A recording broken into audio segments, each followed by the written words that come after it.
Hi guys, welcome to Examshala. Today in this video we are going to see some important news and editorial analysis of 10th of May 2021. But before getting started, kindly do like, share, subscribe our channel on YouTube, follow us on Instagram, Facebook and Telegram.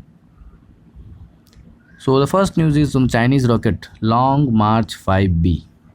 China का एक rocket है जो अपने तिहाने 1 space station पर वो अपने कुछ important साजो सामान सामग्रियाँ अलग अलग इक्विपमेंट डिवाइसेस को रीलॉन्च करने के लिए रीसेटअप करने के लिए he was sending a supplementary rocket into the space and what happened is after propelling the rocket came back and debris. जो आपको पता है कि रॉकेट के दो पार्ट होते हैं, one is the payload and another is the emulsifier, the fuel injection and the rocket. So उस रॉकेट में जो पेलोड होता है वो तो डेस्टिनेट सैटेलाइट ऑर्बिट में छूट जाता है। उसके बाद जो कैरियर होता है that is called the rocket vehicle and the fuel vehicle, it returns backs. Now what happened, the long march 5B rocket that is the Chinese rocket, it is the largest, China का अभी तक का सबसे बड़ा rocket है and that is, यही हमारे लिए इंपॉर्टेंट चीज़ है जानने की कि what is long march 5B। So long march 5BY2 is the biggest rocket of China which was going to supplement, जो कि चाइना में जो चाइना का जो स्पेस स्टेशन है तिहाने उसके लिए कुछ चीज़ें लेकर जा रहा था। And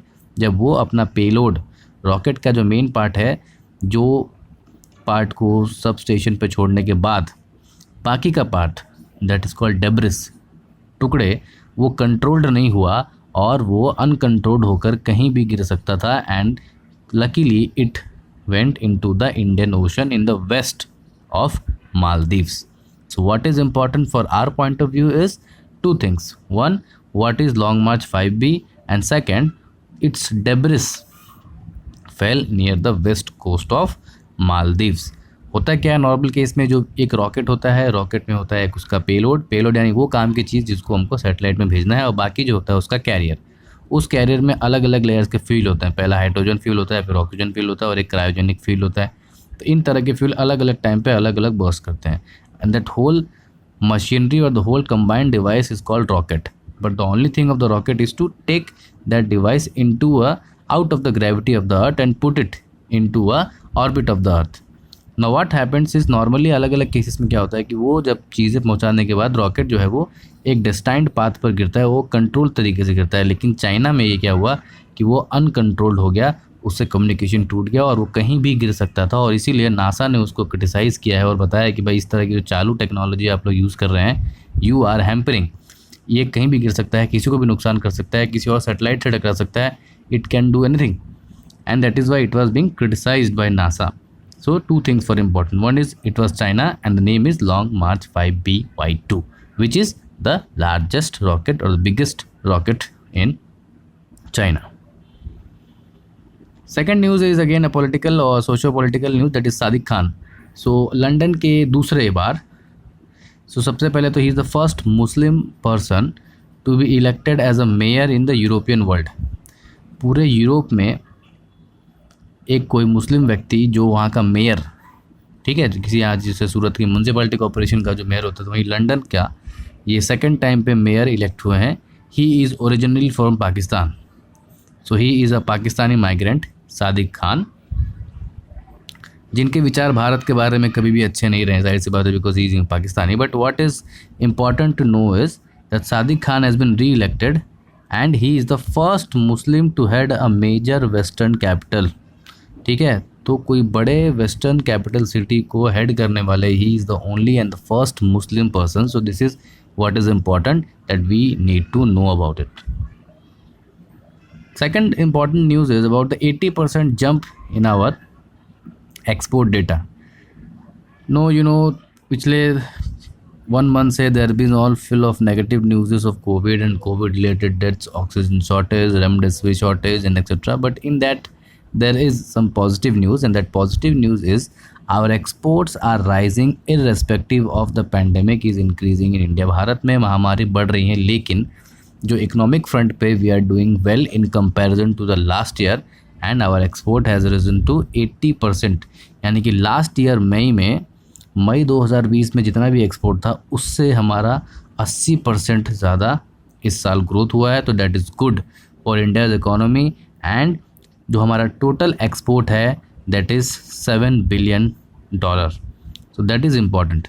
So it can be asked indirectly in the form of statement that due to the COVID-19 pandemic in 2001, the economy has been declining or the exports are declining. So no, it is not declining. On the other hand, our exports are increasing. Why? Because major of the exporting countries, एक तो लोग China से सामान ले नहीं रहे और बाकी अलग अलग कंट्रीज़ में भी लॉकडाउन लगा हुआ है, तो इंडिया जैसे जो एशियन कंट्रीज़ है they are going good thing. Similarly बाहर से आने पर हमने बैन लगा दिया, बाहर की कंट्री में कुछ बना नहीं तो हमारा इंपोर्ट नहीं हो रहा है and our export is, that is why हमारा trade balance is also increasing.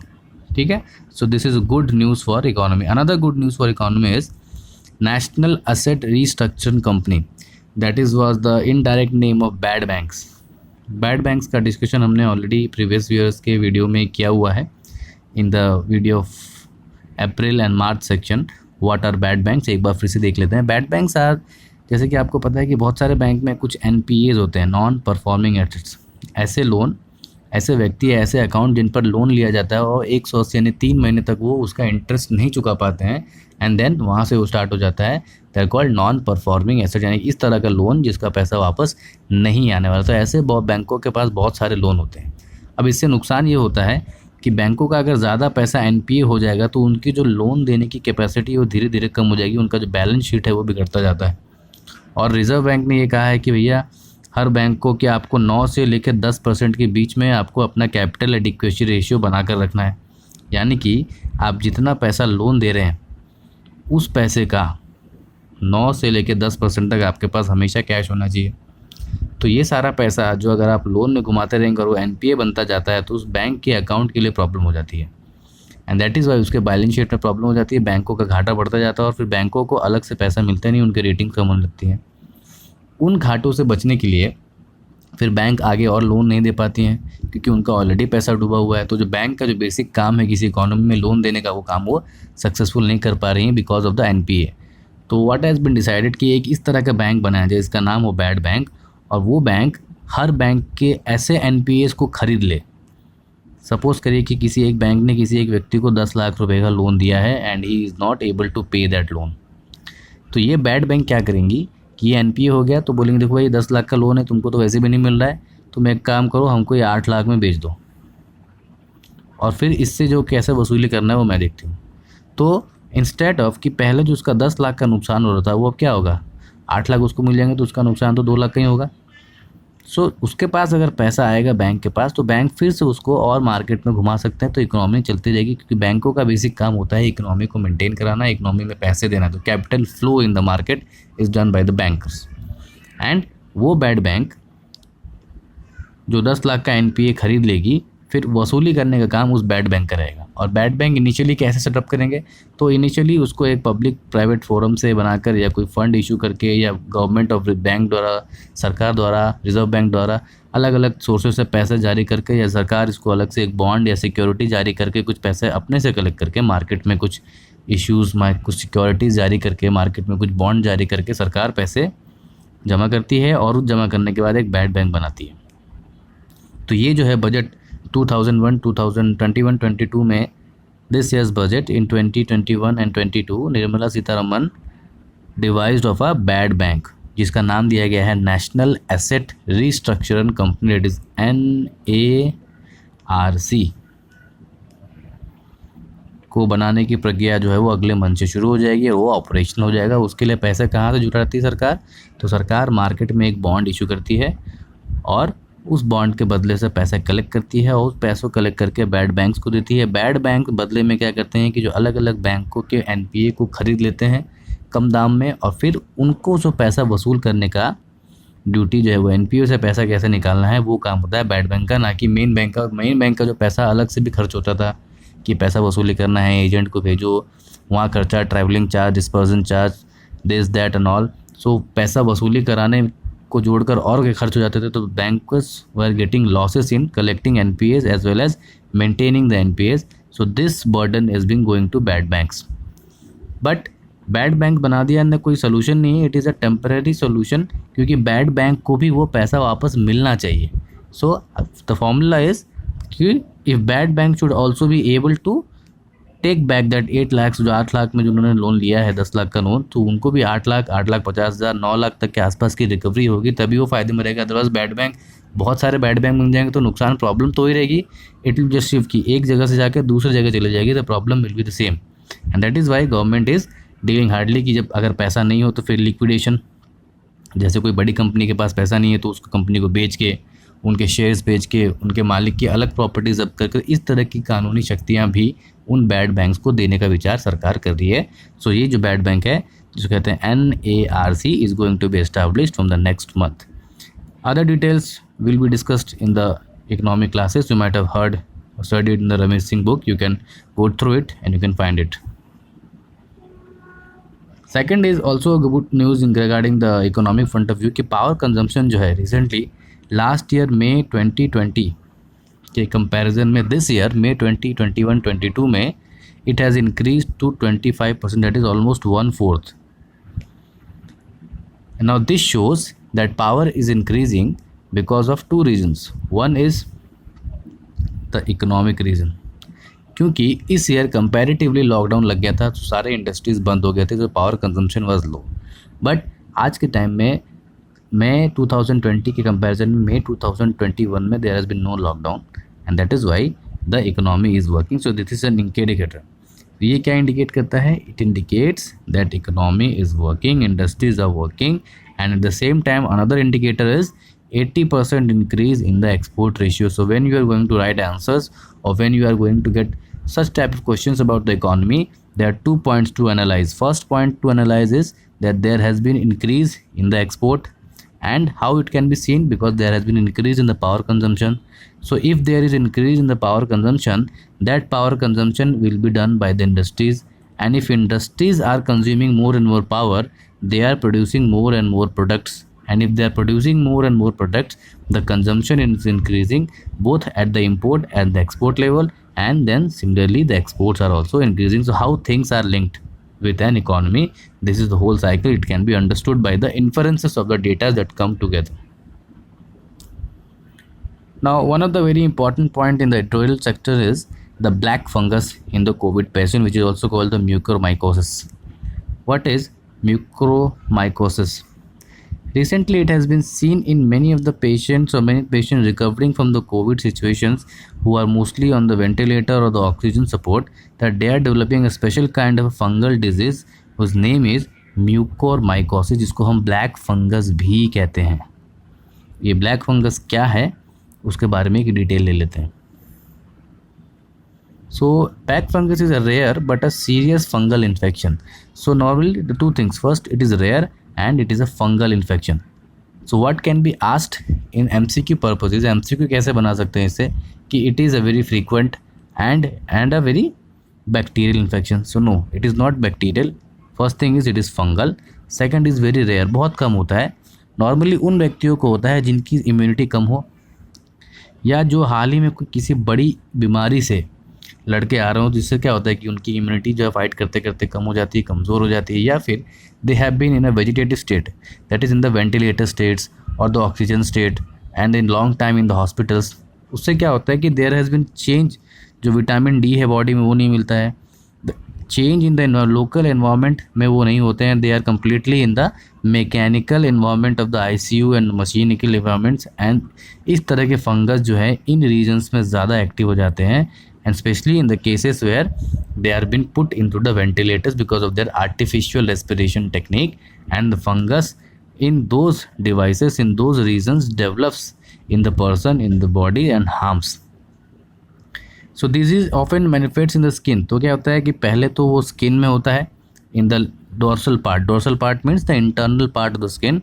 Later on it will also affect the lungs and the brain, and sometimes it gets so severe, इतना ख़तरनाक हो जाता है कि यू हैव टू पुट, आँखें तक निकालनी पड़ जाती है, you might have seen in the videos. लेकिन ये हर किसी को नहीं होता, it is to those person जिनके पास इम्यूनिटी बहुत कम है और जो हाल ही में कोई बड़ी बीमारी से लड़के आए हैं, जैसे कि HIV हो गया, TB हो गया, कैंसर हो गया, और लॉन्ग कोविड में भी लंबे समय तक जो ऑक्सीजन सपोर्ट पर रहे हैं, उनको ये बीमारी का खतरा ज़्यादा है। ठीक है, it is caused by A group of moulds which is also a type of a collection of fungi, इसको फंजाई भी कहते हैं. So it is of the group of fungi known as mucormycetes. Present naturally, they are also present in environment, but a healthy person fights it. More of the vitamin C in the body and immunity fights these fungus. But what happen when a person, जब कोई व्यक्ति किसी गंभीर बीमारी से उठकर आ रहा होता है, उनकी इम्यूनिटी स्ट्रांग नहीं होती उतनी, और इसी वजह से इससे फाइट नहीं कर पाते और धीरे धीरे ये फंगस शुरू होने लगता है. It mainly affects people on medication for the health problems and reduces their ability to fight the environmental pathogens. Now, what are the warning signs? The warning sign includes pain and redness on the eyes and the nose. तो आँखों के इर्द गिर्द एक लंबे section में, एक circular section में दर्द होता है, रेडनेस हो जाती है, इचिंग होती है काफ़ी ज़्यादा. Okay, and then sometimes it is, उसके साथ साथ fever, headache, coughing, stress, loss of breath, vomits etcetera. और इस होने से, यानी इन बीमारी को सिम्टम्स के बाद बहुत सारी चीज़ें होती हैं, जैसे कि साइनसाइटिस. ठीक है, सो नेज़ल ब्लॉकेट और कंजेशंस. ज़्यादा समय तक अगर आपका नेज़ल ब्लॉकेट हो तो you can go for it, check for it.